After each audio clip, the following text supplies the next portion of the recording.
notre formation que nous appelons école du disciple.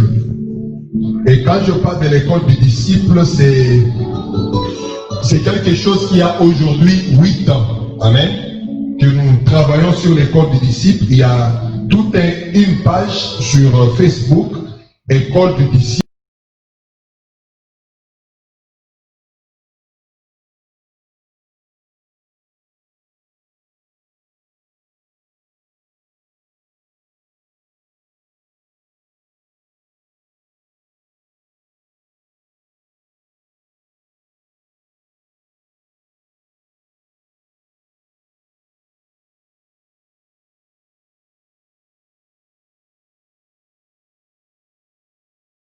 Devons démarrer et je veux prier, ça passe déjà en ligne. Je veux prier. Seigneur, nous disons merci pour ce temps merveilleux que tu nous accordes de passer dans ta présence. Nous voulons que les prochaines 30 minutes que nous aurons à passer, Seigneur, soit un moment pour nous de pouvoir entrer en contact avec toi. Nous aimerions que tu nous parles, nous aimerions que tu nous montres le chemin. Et nous aimerions, Seigneur, que nous devenions de véritables disciples du Seigneur. Au nom puissant de Jésus-Christ, toi, notre seul Seigneur et Sauveur, nous avons ainsi prié. Amen. Que Dieu soit loué. Est-ce qu'on peut applaudir très bien pour le Seigneur et Sauveur Jésus-Christ?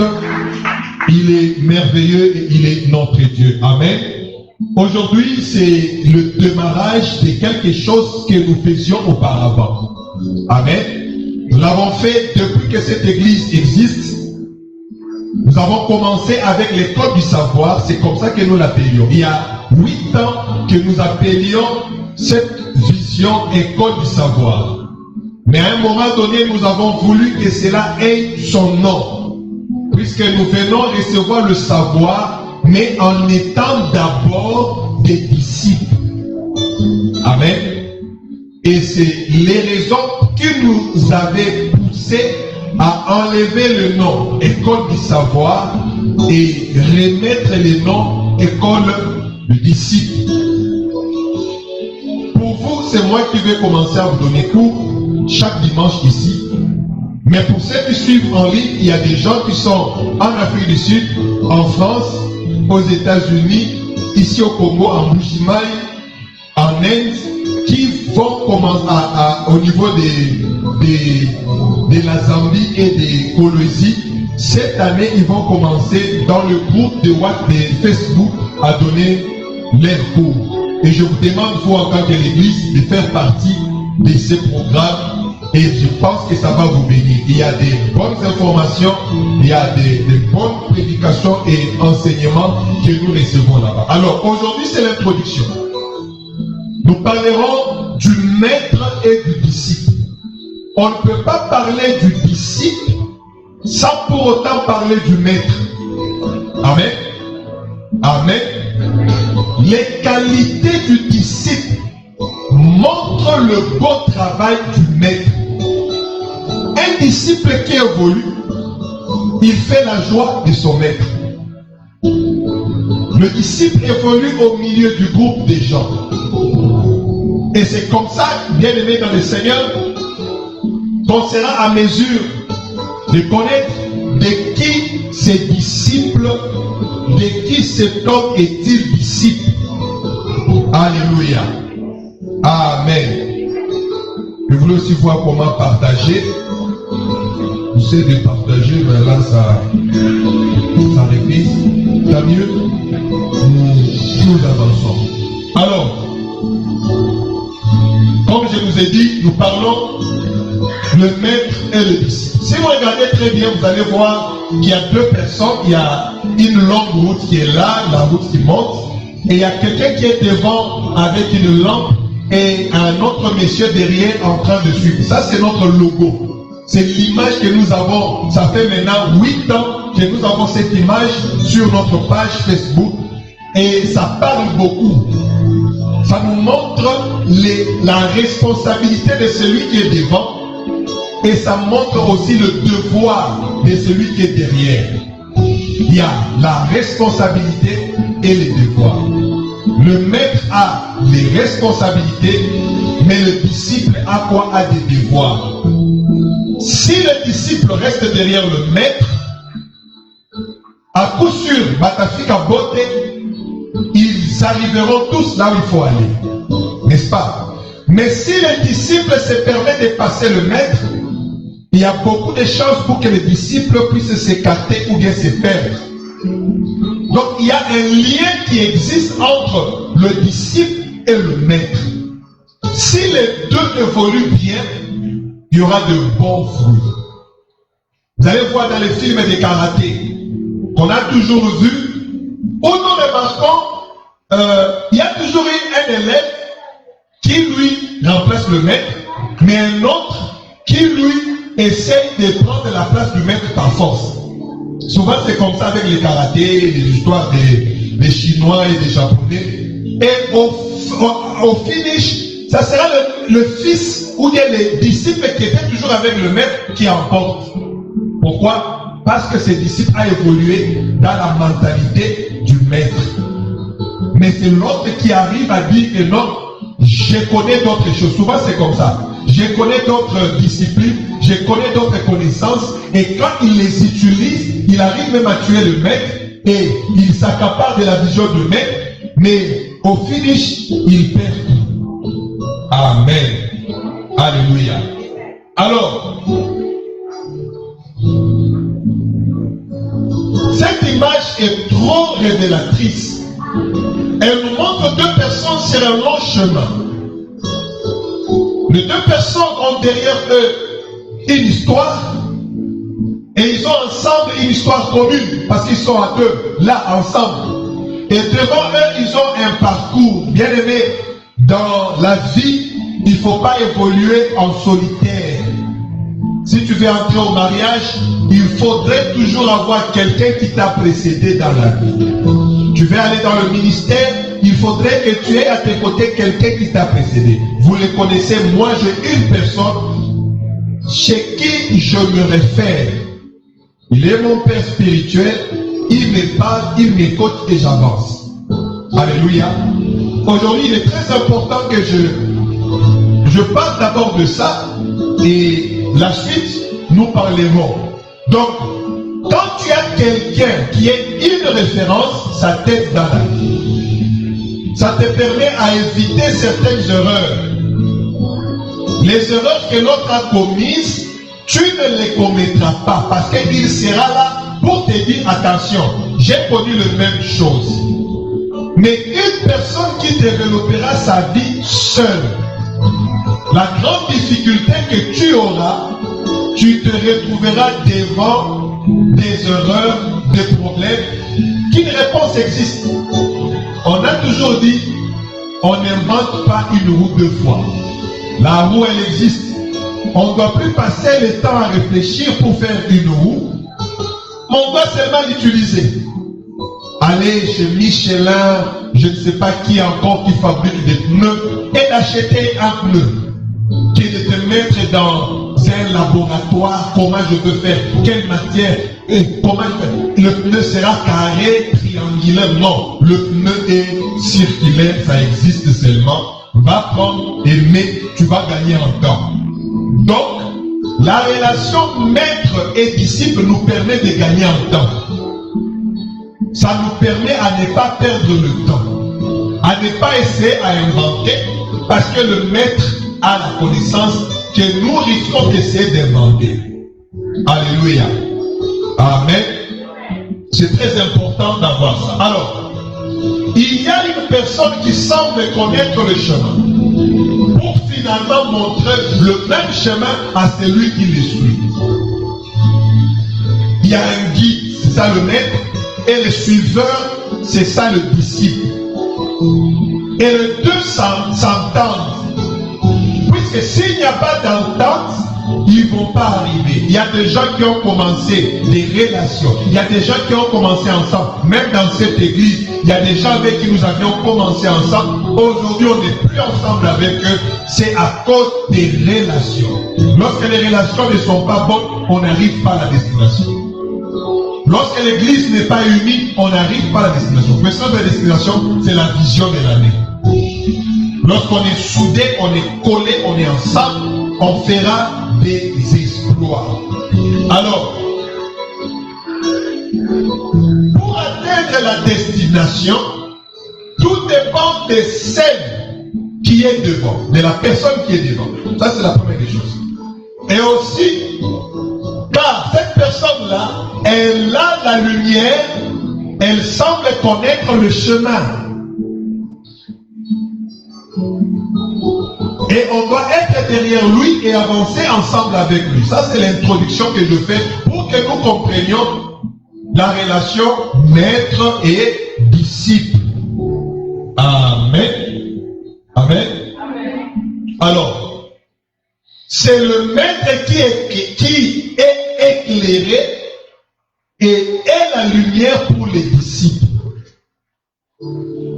C'est le maître qui est éclairé, qui est détenteur de yenjo ekona connaissance, yenjo anayua njia, yenjo anayua namuna ya kufika, na yenjo atafika tena kuipatia wengine. Donc c'est lui qui a la connaissance, c'est lui qui a la maîtrise, et c'est celui encore qui a pour la charge de prendre ce qui est en lui et de le donner aux disciples. Bien aimé, quelqu'un peut avoir la connaissance, quelqu'un peut avoir la maîtrise, mais être incapable de faire quoi? De transmettre. La transmission n'est pas donnée à tout le monde. Non seulement que mon tonnerre a eu les difficultés à vous transmettre, peut-être il est colérique. Ah, toi je te dis ça, tu ne fais pas, j'abandonne. Ça sera difficile de transmettre. Peut-être qu'on a utilisé un langage moins en gros. Donc, je m'efforce d'utiliser un langage qui est vendredi. J'ai toujours dit ceci. Quelqu'un qui participe à l'école du disciple, vraiment, il suit les motifs de l'école du disciple. Quand on a tout capable, c'est un problème. Amen. Il y a des gens qui ont fait des comment on appelle ça, des tests d'embauche. Ils ont retrouvé des choses qu'on a vues ici. Il y a quelqu'un qui me disait, le prof nous enseignait sur le management et le leadership, sur la délégation et la recommandation. Ce sont des choses que nous avions apprises ici. Amen. Donc, je vous assure que si tu fais 3 ans avec nous, tu es un universitaire, même si tu ne l'es pas. Mais ça te permet de développer certains réflexes que tu n'avais pas. Alors, je disais ceci. Non seulement que, donc, si la transmission est mauvaise, le disciple n'aura pas de fruit. Maintenant, si la réception aussi est mauvaise, parce qu'il y a aussi un problème de réception, on a affaire à un disciple rebelle, à un disciple. Il m'est déjà arrivé ici avec un frère, je l'enseigne, mais je le vois, il cherche autre chose. Apparemment, ce n'est pas l'enseignement que je lui donne qui lui plaît. Je lui ai dit seulement ceci. Si tu veux apprendre à rouler un track, alors que moi je t'enseigne comment rouler le vélo, au lieu que je te trompe en te donnant un enseignement sur le track et tu vas faire des accidents, mieux faut aller ailleurs. Donc le problème, les disciples doivent savoir qu'est-ce que je vais aller apprendre. Tu aimes la boxe, mais tu pars faire le judo. Et tu arrives au niveau du judo, tu commences à exiger au maître judoka de t'enseigner la boxe. Comprenez un peu. Alors ici, nous enseignons le disciple. Je vais donner des définitions pour aller un peu vite et ne pas perdre le temps. Jésus dit ceci. Jean chapitre 14, le verset 6. C'est un verset très important. Il dit, je suis le chemin. Et si nous continuons ça, le verset dit ceci, je suis le chemin, la vérité et la vie. Nul ne peut aller au Père sans passer par moi. Pour aller au Père, c'est par moi et par ma vérité. N'est-ce pas? Alors, il y a encore un deuxième passage. Jésus dit ceci, Jean chapitre 10, le verset 4. Jésus dit ceci. Les brebis brebis le suivent. Ils suivent qui? Ils suivent le berger. Les brebis le suivent parce qu'elles connaissent sa voix. Donc, une brebis ne peut pas suivre quelqu'un qu'elle ne connaît pas. Il y a un lien entre la brebis qui représente le disciple et le berger qui représente le maître.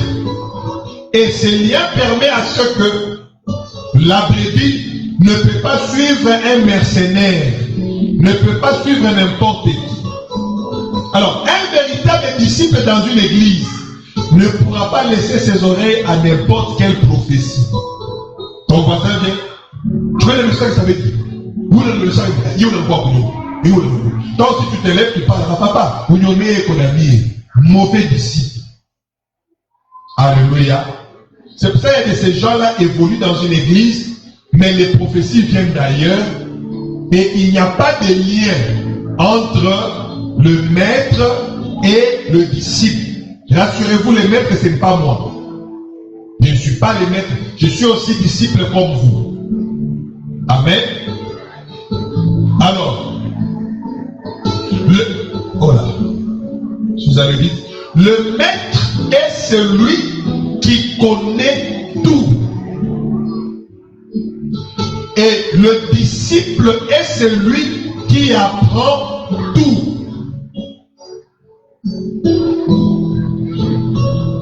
Le disciple qui évolue normalement, le disciple qui fait la joie du maître, c'est celui qui apprend tout du maître. Et lorsqu'on apprend tout du maître, le maître a confiance en toi et peut tout te laisser. C'est pour cela. Jésus pouvait dire ceci à Pierre. Pierre, m'aimes-tu? Jean chapitre 21. Pierre, m'aimes-tu? Pierre lui répond, oui, tu le sais, je t'aime. Jésus lui dit, si tu m'aimes, paie mes brebis. C'est-à-dire quoi? Ils sont arrivés au niveau de la remise et reprise. J'ai joué mon rôle du maître, c'est maintenant à toi de jouer le rôle du maître. Lorsque nous apprenons de Jésus, Jésus nous donne aussi cette capacité d'apprendre les autres de Jésus. Amen. Donc, lorsqu'on apprend de Jésus, nous devenons aussi maîtres pour les autres qui arrivent. Je ne suis pas votre maître seulement, mais toi aussi tu deviendras maître d'une autre personne. Là nous allons le voir, plus nous allons avancer. Alors, allons un peu rapidement par rapport à certaines définitions. Écoutez ce que Jésus dit dans le livre de Jean chapitre 15, le verset 16e. Jésus dit ce qui suit. Écoutez ce que Jésus dit. Il dit, ce n'est pas vous qui m'avez choisi, mais moi. Je vous ai choisi et je vous ai établi afin que vous alliez et que vous portiez du fruit et que votre fruit demeure, afin que ce que vous demanderez au Père en mon nom, il vous le donne. C'est un long enseignement que nous aurons à donner prochainement. Aujourd'hui, nous n'allons pas nous attarder là-dessus, mais ici j'ai voulu soulever quelque chose qui est différent partout ailleurs. Tu peux choisir la discipline de football, la discipline de handball, tu peux choisir d'être le karaté, la boxe, mais le discipulat du Christ, on ne le choisit pas. Ce n'est pas toi qui dis, ah, je veux devenir disciple de Christ.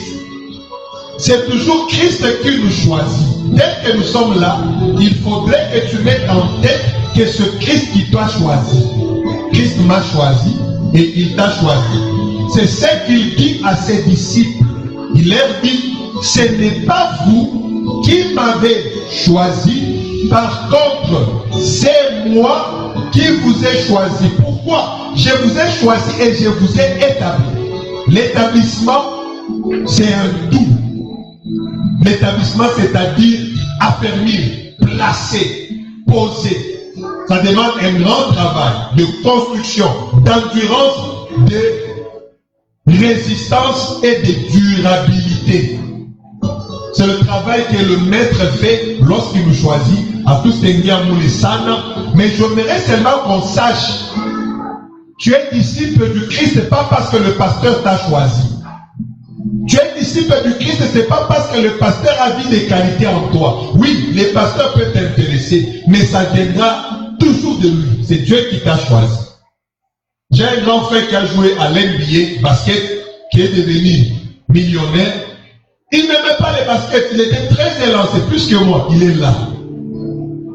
Alors, c'est un entraîneur qui l'a vu passer, il a dit, waouh, les millions passent. C'est l'entraîneur qui l'a vu. Et a vu qu'avec sa taille, il y avait des millions. Et effectivement, il a eu des millions. Il a gagné 2 fois la coupe de l'NBA avec les LeBron James et Kobe Bryant qui étaient morts dernièrement avec Lakers. Et c'est une joie de la famille. Donc, quand quelqu'un, lorsque tu es formé, lorsque tu es établi, tu deviens même la joie des autres. C'est une fierté pour moi. Lorsque quelqu'un parle de Didier Mbeka, c'est une fierté. C'est un frère. Alors, en tant que disciple aussi de Jésus, ça devient une fierté de ton entourage. Ton mode de vie change, ton langage change, ton comportement change. Tu développes de plus en plus des caractères d'un homme concis, d'un homme précis. Et c'est très important. Alors, je vais définir le maître selon le dictionnaire Le Robert. Je ne sais pas grand ou petit Robert, mais le Robert. Le dictionnaire de Robert nous dit ceci du maître. C'est une personne qui exerce une domination. Dompter, dominer. On domine une personne pour changer son caractère et comportement. Lorsqu'on domine, on fait disparaître ton toi pour imposer un style de vie. Pour les animaux, on dit dompter. Et pour aller encore très dur, domestiquer. Auparavant, les poules n'habitaient pas les maisons. Les poules. Non, les poules c'était dans la pousse. Les chiens n'étaient pas avec les humains. Mais aujourd'hui, un chien ne sait plus vivre seul. Moi, avec ma femme, nous avons des chats qui se changent eux-mêmes par saison. Nous ne les achetons pas. Tu vas voir un chat qui vient, qui reste dehors, après il se rapproche, et il devient manounou. On lui donne un nom. On va rester avec ces chats pendant 2 ans, 3 ans, les chats partent. Et un autre aussi revient. Donc, l'incapacité pour celui-là de vivre par lui-même. C'est la même chose, même un homme. Un homme ne peut pas vivre par lui-même. Tu ne peux pas vivre par toi-même sans maître. C'est pour ça qu'il y a des gens qui ont le maître, qui est le diable, qui est le système de ce monde. Mais nous avons choisi que notre maître soit Jésus. Nous avons voulu que sa lumière pénètre en nous et puisse nous changer. Alors, le maître, c'est une personne qui fait quoi? Qui exerce la domination qui vient de qui? De lui. Je pourrais encore ajouter une autre définition du maître. C'est une personne compétente pour diriger.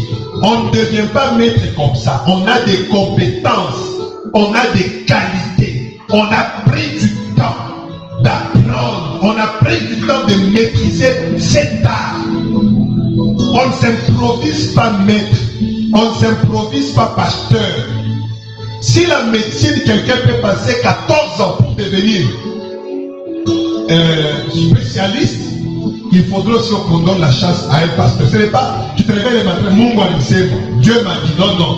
Dieu t'a dit comment tu dois apprendre et être à mesure d'apprendre aussi quoi? Les autres.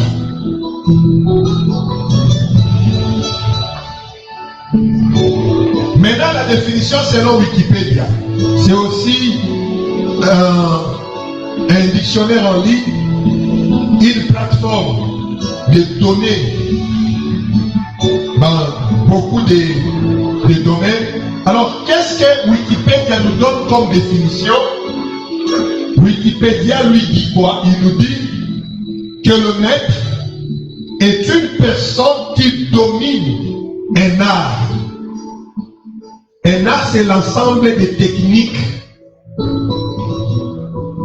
Par exemple, l'art de préparer. Achakubitua. Alors, quand il va monter à boum, la boum, on va tout pas mon doigt. On est calme bien. Et on a l'art de préparer. Comme on a comme chez les mouvements, il a fini ça maintenant. Et on a l'art de préparer. Avec ça qui était là. Il voit le matin, on faisait ça pareil. C'était la famille qui le. On ne fait plus ça. Nicole, quand tu prépares le riz, tu fais au mou. Ça on faisait auparavant, je prends au mou. On dit que ça va gonfler. Non, c'était seulement la crise et le manquement qu'aujourd'hui on met le riz sans réfléchir. Ça dit, l'art veut dire quelqu'un qui maîtrise un domaine. Donc il domine un art. Donc pour prêcher, ces pasteurs peuvent parler du matin au soir, ils ne se fatiguent pas. Ils parlent de tel. Moi je peux parler même 10 prédications aujourd'hui là. 10 différentes prédications. Sans couper la roue du chameau. Et je garde toujours la ligne là par rapport à ça. C'est-à-dire, il y a de l'art dans ce qu'on fait quoi? Dans ce qu'on fait. Et pour nous, cet art, c'est la connaissance. Amen. Et cette personne-là a la capacité aussi d'enseigner. Un maître, c'est quelqu'un qui a l'art et la capacité d'enseigner. On ne peut pas être maître pour soi-même. On n'est pas maître quand on est seul. On est maître lorsqu'on a des disciples. C'est comme quelqu'un, même Dieu. Si Dieu est Dieu, c'est parce que nous sommes là. Si nous ne sommes pas là, le mot Dieu n'existe pas, mais il reste c'est Jéhovah. Si c'est, vous voyez, il reste seulement avec son nom, mais plus d'attribution de Dieu. On est Dieu lorsqu'on a déjà sur qui on fait quoi? On exerce sa domination. Voilà. Aujourd'hui, on introduit. On est déjà à combien de minutes? On est à 27 minutes. Il reste 3 minutes. Je vais devoir avancer encore un peu rapidement. Le disciple maintenant, selon le dictionnaire Larousse. Les disciples, selon Larousse. Qu'elle nous dit aussi Larousse pour les disciples. Larousse, il dit d'abord que les disciples vient du mot grec, latin qui est discipulus. Je ne connais pas les latins, vous allez m'excuser. Discipulus qui veut dire élève. Un élève c'est un apprenti. Un élève c'est à qui on donne les ABC. C'est pour cela que vous voyez, on parle des écoliers, des élèves et des étudiants. Les élèves sont des gens qui apprennent des prérequis, qui apprennent la base. Donc les écoliers apprennent la base d'un niveau et les élèves posent la base de l'humanité. On les appelle les humanitaires. Les élèves commencent de premier, secondaire jusqu'en 6e. Ce sont des élèves. Alors, un disciple, toute personne qui reçoit l'enseignement d'un maître, on ne peut pas être disciple sans maître.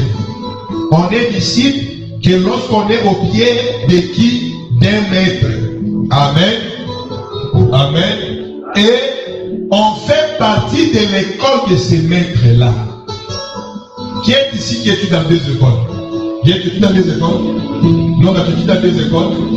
Qui va dans 2 universités? Donc vous vous rendez compte que quand on est disciple d'un seul maître et on est disciple d'une seule école. C'est pour cela que Jésus-Christ lui-même il dit, on ne peut pas avoir 2 maîtres, on ne peut pas obéir à 2 maîtres. Si le Congo est arrivé là où nous sommes arrivés, avec les problèmes de coalition Cash et FCC, c'est parce que les gens se retrouvaient avec 2 maîtres. Ils devaient obéir à celui de Kingakati et ils devaient aussi obéir à celui du Palais de la Nation. Et ça devient un problème. L'autre qui dit Yémé Yanasem, c'est là qui dit ça devient un problème. Pour finir, c'est lui de Chikata, c'est lui de Patibé, Abapatane, Béton, la Chikata Binabumbana, Binakachika, et aujourd'hui, Cash, FCC Cash n'existe pas. On ne peut pas servir 2 mètres. Est-ce que vous comprenez? Ça, c'est un exemple très bien. Ce qui est arrivé, c'est parce qu'il y avait des gens. Le président l'appelle, il va d'abord répondre à Kingakati. Ça crée des problèmes. Jésus t'attend, toi tu es chez le diable. Ça crée un problème.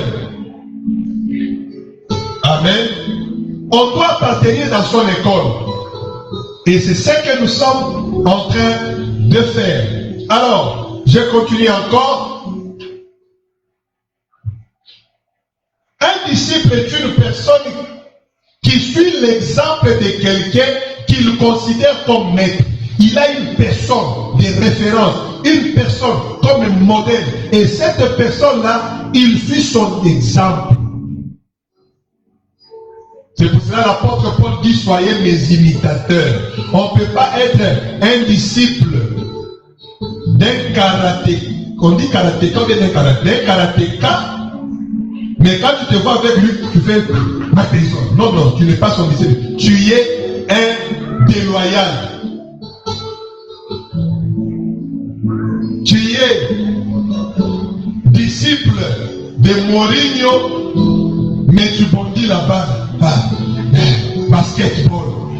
2 choses opposées. Donc, un véritable disciple, c'est celui qui prend comme modèle et qui suit l'exemple d'une personne qui le considère comme un maître à penser et qui adhère à sa doctrine, sa manière de penser, sa manière de vivre.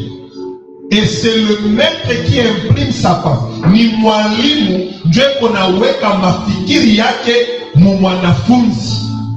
Ni mwalimu ndiye anayua kinini minapasha kupatia nani mwanafunzi. Hapana mwanafunzi anafika asema, monsieur, aujourd'hui on va pas étudier les nombres complexes. Papa, nombre complexe, on n'a même pas encore fini avec l'algèbre. Simple. Les ensembles. On passe seulement au nombre complet. L'ensemble, comment on appelle cet ensemble-là? L'ensemble c'est... Non. Non, l'ensemble c'est l'ensemble des complexes. L'ensemble I. L'ensemble C. Hein? Oui, l'ensemble C. L'ensemble Z, l'ensemble N naturel, l'ensemble de ceci, l'ensemble de cela. Ça fait longtemps que j'ai vu toutes ces histoires-là. Amen. Alors, donc les disciples se laissent à la formation. Quand nous envoyons nos enfants à l'école, nous les abandonnons entre les mains de quelqu'un. C'est le maître qui l'imprime ce qu'il veut. C'est pour cela, il y a de ces enfants-là qui, quand ils rentrent de l'école, et développent des mauvaises pensées. L'enfant qui les vient, on peut l'initier dans la sorcellerie. Donc le maître a toute cette capacité de manipuler l'enfant. Donc il faut un bon maître pour ne pas manipuler. C'est comme des médecins. Si un médecin, vous avez un mauvais médecin, il va manipuler les gens. Un mauvais pasteur, il va manipuler. On verra ça prochainement. On va vite, on est à la fin. Alors, c'est aux disciples de recevoir l'enseignement du maître et d'être à mesure de l'appliquer. Mwanafunzi ndio anabebaka mafundisho ya kutoka kwa mfundishi na kuitumikia. Haina pa kuibeba vile Mungu anaviandika, kwa lakini kuibeba vile ikuye na muda yenu ya kuishi. Et c'est très important. Voilà, à la fin, on passe sur le dernier slide. Les disciples là maintenant, je vais parler des disciples là. Les disciples là, c'est le lien qu'il y a entre le maître et l'élève. C'est ce qui se passe entre le maître et l'élève. Amen. Ah, c'est mon petit frère qui m'appelle, c'est Paul. Je pense que sa femme s'est accouchée. Mon jeune frère qui s'était marié dernièrement. Ça, il était en train de m'appeler. Je pense que sa femme s'est accouchée. Alors, les disciples là, c'est l'art de transmettre une connaissance, une technique à une personne qui la pratique. Ça, c'est les disciples là. Les disciples là, c'est cet art là. Et c'est ce qu'on appelle le disciple là. J'ai cherché disciple là dans le dictionnaire, je n'ai pas trouvé ça. Ça, c'est moi-même qui ai donné cette définition. Le disciple là, c'est l'ensemble des règles existantes entre le maître et les disciples. Il y a des règles qui existent entre Jésus et nous. Et ça sera ces règles que nous allons apprendre chaque jour. Ce sont des règles qu'on apprend. Le mode de vie. Et au finish, comme diplôme, tu seras comme Christ.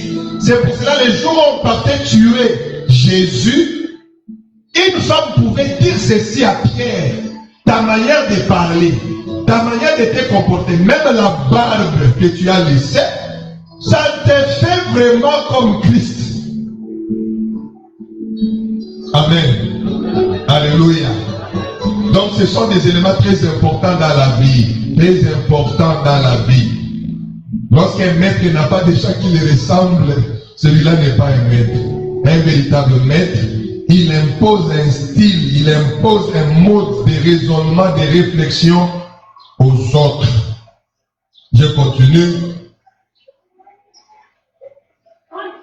Oui, 30 minutes, c'est la fin déjà. C'est le dernier slide, je termine. Donc, le disciple-là, c'est le lieu de la transformation.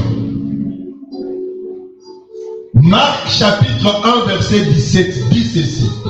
Jésus leur dit, suivez-moi, je vous ferai pécheurs d'hommes.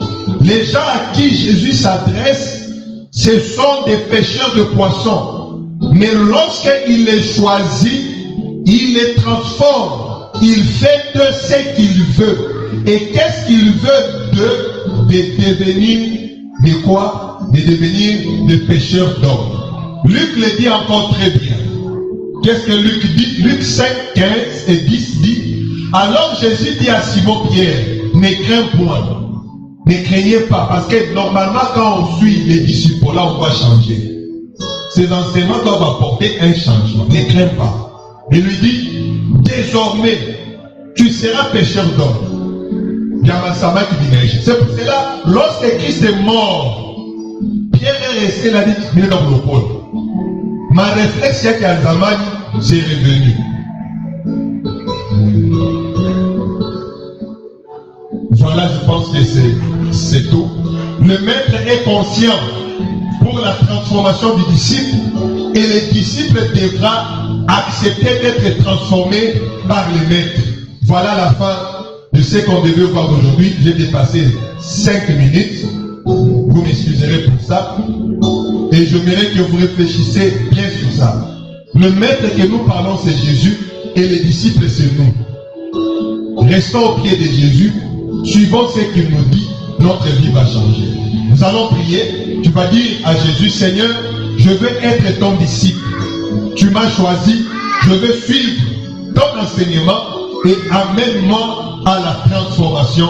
Élève ta voix et prie au nom de Jésus. Seigneur, merci pour ce temps merveilleux que je viens de passer dans ta présence, où tu m'enseignes à devenir et à être ton disciple. Et je crois à la fin de cette formation, ma manière de penser, ma manière de réfléchir, ma manière de parler, de me comporter aura changé et les gens te verront en moi. Merci Seigneur pour cette première partie de l'enseignement que nous avons eu. Merci pour ma soeur qui est présente dans la salle. Merci pour celui ou celle qui est en train de nous suivre sur Internet.